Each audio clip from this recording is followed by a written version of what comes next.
திரு பிரியன், நீங்கள் எப்படி பார்க்குறீங்க இந்த ஒட்டுமொத்த வாக்குப்பதிவு, அது சொல்லக்கூடிய செய்தின்னு நீங்கள் என்ன பார்க்குறீங்க? அதாவது நீங்கள் இந்த பேட்டர்ன் ஏற்கனவே சொன்னீங்க, அதாவது இந்த 40 லட்சம் இன்க்ரீஸ் ஆகி வந்துருக்குல்ல 2006லேருந்து. அதில் இந்த வாட்டி அதில் ஒன்றும் பெரிய சேஞ்ச் இருக்கிற மாதிரி எனக்கு தெரியல. அதாவது லாஸ்ட் டைம் பார்த்தீங்கன்னா 21ல் 4,58,00,000 போலாயிருக்கு. இந்த வாட்டி 4,84,00,000 போலாயிருக்கு. ஒரு 20 லட்சம் வச்சுக்கோங்களேன், 24 லட்சம் அந்த ரேஞ்சில் இருக்குது. சரி, அந்த 4,58,00,000 போன வாட்டி போட்டதில் செத்து போனவன் அது இது போலியோ வாக்குகள் அதெல்லாம் ஒரு 20 லட்சத்தை கழிச்சிருங்க. அந்த 20 லட்சம் கழிச்சிட்டு அந்த 20ஐயும் இப்போ போட்டிருக்க 20 கூட அந்த 40 வந்துடும் உங்களுக்கு. அந்த 40 வந்துடும். அப்போ 2006-11 பார்த்தோம் பார்த்தீங்களா, அந்த 40 இங்கே வந்துடும். அதனால there is no big change here. I find there is no big change at all. Vijay வந்ததுனால பெரிய அளவுக்கு இன்க்ரீஸ் ஆகுது. அதில் ஒரு புள்ளி ஷபீர் இப்போ சொல்கிறார் இல்லையா, மதியத்துக்கு முன்னாடியே வாக்களிக்க வந்துட்டாங்க, பெரும்பகுதியான வாக்காளர்கள் அப்போ பண்ணிட்டாங்கன்னா அதில் ஒரு ஆர்வம் இருந்துச்சு, அவங்க காலையிலேயே வந்துட்டாங்க. ரியல் டைம் ஃபிகர்ஸ் கொடுத்ததுனால இது உங்களுக்கு நமக்கு இது தெரியாது ஆக்சுவலாக. ஓகே, ஆமாம், ரியல் டைம் ஃபிகர்ஸ் கொடுத்ததுனால தெரியுது. வழக்கமாக அந்த எலெக்ஷன் கமிஷன் என்ன பண்ணுவாங்க, கேரளாவில் 3 நாள் கழிச்சு ஃபைனல் ஃபிகர் சொன்னான். ஆந்திராவில் 6 மணிக்கு ஒரு ஃபிகர் சொன்னால், ராத்திரி 12 மணிக்கு ஒரு ஃபிகர் சொன்னான். 12% ஏறி இருக்கு ஆக்சுவலாக. இப்போ கொஞ்சம் ரியல் டைம் ஃபிகர் சொல்கிறான். இதில் மாற்ற போகிறானா இல்லைன்னு தெரியாது. ஏன்னா ஞானேஸ்வரன் நம்ப முடியாது, சொல்கிறேன் நான், தப்பாக எடுத்துக்காதீங்க. அது மாதிரி இருக்குது நிலைமை இந்தியாவில். ஸோ அதை பற்றி கண்டுக்கவே மாட்டாங்க. இந்த ஃபிகர் மாறாதற்குன்னு தான் நம்மளுடைய பாயிண்ட். அதனால் 4,84,85,00,000 பேர் ஓட்டு போட்டிருக்காங்க சார்.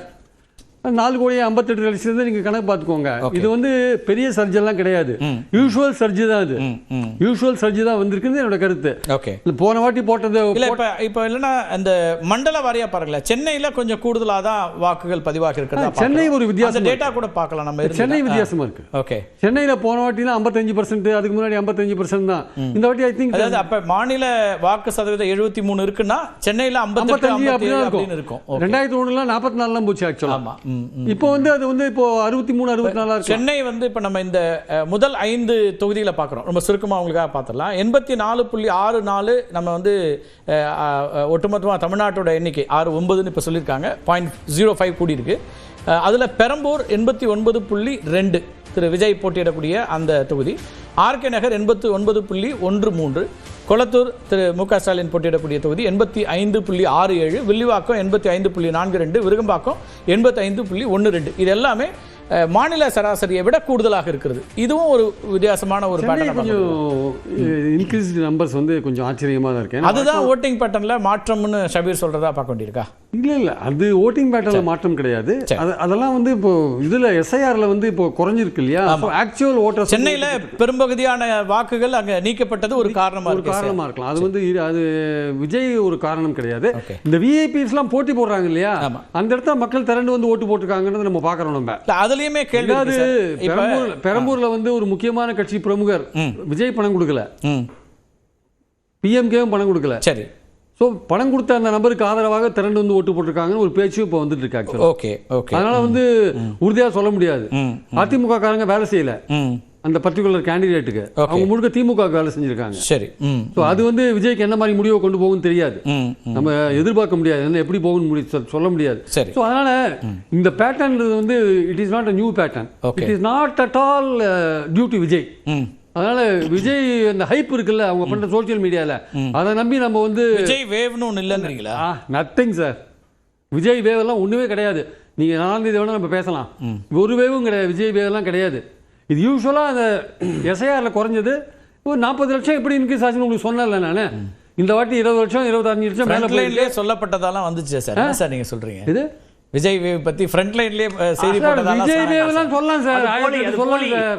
சார் ரூரல் சைடுலலாம் ஒண்ணுமே கிடையாது சார். நான் ஃபோன் பண்ணி நிறைய டிஸ்ட்ரிக்ட்ல பேசினேன். அப்படி அத இல்ல அது மார்னிங் உங்க ஷோல இருக்கும்போது பல டிஸ்ட்ரிக்ட்ல நான் பேசிட்டு தான் பேசினேன். பல டிஸ்ட்ரிக்ட்ல பேசினேன். இல்ல சார், பல டிஸ்ட்ரிக்ட்ல பேசும்போது பல இடத்துல வந்தனா யூத்ஸே கிடையாதுன்னாங்க. பல இதுல 10% யூத்ஸ்.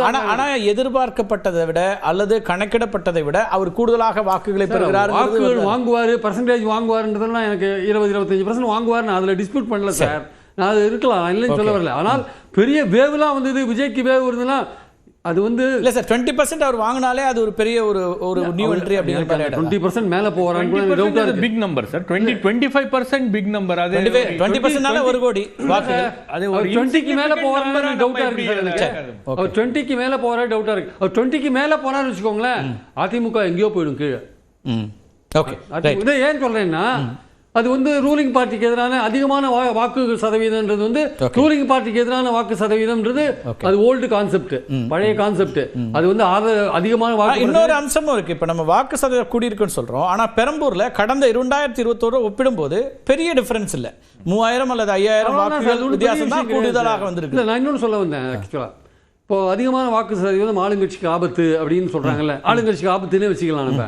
அப்போ அந்த ஆளுங்கட்சிக்கு ஆபத்தாக இருக்கும்போது எதிர்க்க இருக்கிற பார்ட்டிக்கு தானே ஓட்டு போகும். அது தவேகாவுக்கும் போகும், அதிமுகவுக்கும் போகும், நாம் தமிழருக்கும் போகும். அப்போ who is going to benefit? DMK தான் பெனிஃபிட் ஆகும் அதில். இல்லை, அப்படி ப்ரூஃபே கிடையாது. 2001 எடுத்த நம்பர்ஸ் எடுத்து பார்த்தீங்கன்னா அது ஒவ்வொரு பீரியட்லையும் ஹையராக தான் வருது. நீங்கள் இப்போ நம்பர் போட்டு காப்பிச்சிங்க. 2001 யார் ஜெயிக்கிறா? அதிமுக ஜெயிக்குது. 2006 திமுக ஜெயிக்குது. ஸோ இந்த பேட்டர்னுக்கும், அதாவது இன்க்ரீஸ் இன்க்ரீஸ் ஆகிறது ஆன்டி இன்கம்பன்சி இல்லை நம்ம பார்த்தல 2001 அந்த டேட்டா ஒரு தடவை பார்த்தலாம். நீங்கள் சொல்லக்கூடிய டேட்டா வந்து பர்சன்டேஜுக்கும் ரிசல்ட்டுக்கும் சம்பந்தம் கிடையாது சார். இப்போ 2001 அவங்க வந்து 59.7% அதிமுக ஆட்சி, 70.56% திமுக ஆட்சி, 78.29% அதிமுக ஆட்சி, 74.81% திமுக ஆட்சி, அதிமுக ஆட்சி, அதிமுக ஆட்சி 2021 திமுக ஆட்சி முறை 73%. 2021 73.63 திமுக. மேலையும் அந்த வாக்கு சதவீதம் குறைஞ்சிருக்கு. ஆனா இவங்க ஆட்சிக்கு வர்றாங்க அப்படிங்கறத சொல்ல வரேன். 21 கிளாசிக் எக்ஸாம்பிள் குறைஞ்சிருக்கு, பர்சன்டேஜ் குறைஞ்சிருக்கு. பட் அப்படி இருந்தா கூட திமுக தான் ஆட்சிக்கு வருது. அதாவது அப்போ ஆக்சுவலா பாத்தீங்கன்னா இந்த பர்சன்டேஜ் குறைஞ்சிச்சுன்னா அது வந்து சாதகமா இருக்கும் ஆளுங்கட்சிக்குன்னு பாத்தீங்கன்னா அதிமுக தான் ஆட்சிக்கு வந்திருக்கணும் 2021. அந்த ஓல்டு கான்செப்டை நம்ம அப்ளை பண்ண வேண்டிய அவசியம் இல்லை. ஓகே. இப்போ வாக்குகள் பிரியுது அப்படின்னா அது வந்து திமுக சொல்ற ஒரு அம்சம் என்னன்னா, நீங்க காலையிலேயே ஆர்வமாக இவ்வளவு பேர் வாக்களிக்கிறாங்கிறது ஒரு பேட்டர்னை சொல்லுது அப்படிங்கிறாரு. இன்னொன்னு நீங்க இப்ப மேற்கு மண்டலம் நான் சொல்றேன் சார், ஒரு நிமிஷம் தான். இப்போ நீங்க வந்து காலையில கவர்மெண்ட்டை மாற்றணும், ஒரு சேஞ்ச் வேணும் அப்படின்னு வரக்கூடியவர்கள் ஆர்வமாக வந்து வாக்களிப்பார்கள். நீங்க அதுல ஃபர்ஸ்ட் டைம் ஓட்டர்ஸ் இருக்கலாம், யங்ஸ்டர்ஸ் இருக்கலாம். அதான் அவர் அதை மறுக்கல. அப்படி வரக்கூடியவர்களுடைய சாய்ஸ் இப்ப 3 இருக்கேன்னு சொல்றாரு. இல்ல, இப்போ திமுக தான் ஜெயிக்க போகுது, ப்ரோ இன்கம்பன்சி வேவ் தமிழ்நாடு முழுவதும் இருக்கு அப்படின்னா அவங்க வந்து அமர வந்து திமுக தானே ஜெயிக்க போகுது, நம்ம வந்து இப்போ ஓட்டு போட்டுடலாம் அப்படின்னு ஒரு டெண்டன்சி இருக்கும். சரி, அப்படி இல்லை அதிமுகவை தான் ஆட்சிக்கு கொண்டு வர வேண்டும் அப்படின்னு ஒரு எண்ணம் இருந்துச்சுன்னா மறுபடியும் எல்லாருமே இந்த யங்ஸ்டர்ஸ்லாம் இன்னைக்கு யங்ஸ்டர்ஸ் மத்தியில் அவ்வளவு ஒரு உற்சாகம் அதிமுகவுக்கு இருக்கிறதா நான் பார்க்கல. சார் பார்த்திருக்காரான்னு தெரியல. அப்ப ஏதோ இது தப்பு. நீங்க வந்து ஒரு யங்ஸ்டர்ஸ் டிரைவன் எலெக்ஷன்ல ஏடிஎம்கேக்கு ஒரு ப்ரோ ஏடிஎம்கே வேவ் இருக்கா அப்படின்றதுக்கான சாட்சியங்கள் என்ன இருக்கு? நம்ம அதை பார்த்தோமா அப்படின்னு அந்த பிஹேவியர்ல, ஓட்டிங் பிஹேவியர்ல, வோட்டர்ஸ் பிஹேவியர்ல ப்ரோ ஏடிஎம்கே வேவ் இருந்ததுக்கான சாத்தியங்கள் என்ன இருக்கு அப்படின்றது எனக்கு தெரியல.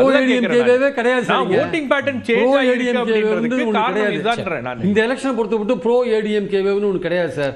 ஆன்டி டிஎம்கே வேவ் இருந்ததுன்னு நான் வச்சுக்கிறேன். அந்த ஆன்டி டிஎம்கே வேவ் இருந்ததுன்னா அது வந்து ஓட்டு ஸ்பிளிட் ஆகுது. அது ஓட்டு ஸ்பிளிட் ஆகும்போது டிஎம்கே அட்வான்டேஜ். ரெண்டாவது, திமுக தான் ஆட்சிக்கு வர போதே நம்ம மெதுவா போய் ஓட்டுக்கெல்லாம் கிடையாது. எல்லா ஓட்டரோட மனநிலையும் என்ன தெரியுமா இருக்கு? முதல்ல போய் நம்ம ஓட்டு போட்டுறோம். ஏன் காலங்காத்தால கூட்டம் அதிகமா இருக்கு? கூட்டம் வரதுக்கு முன்னாடி நம்ம போகணுமான்னு எல்லாரும் போறாங்க.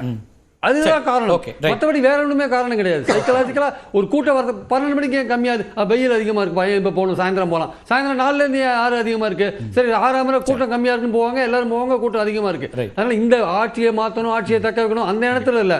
முதல்ல ஓட்டு போடணும். அவன் திமுக காரனா இருந்தாலும் சரி, அதிமுக காரனா இருந்தாலும் சரி, முதல்ல ஓட்டு போடணும் தான் போறான்.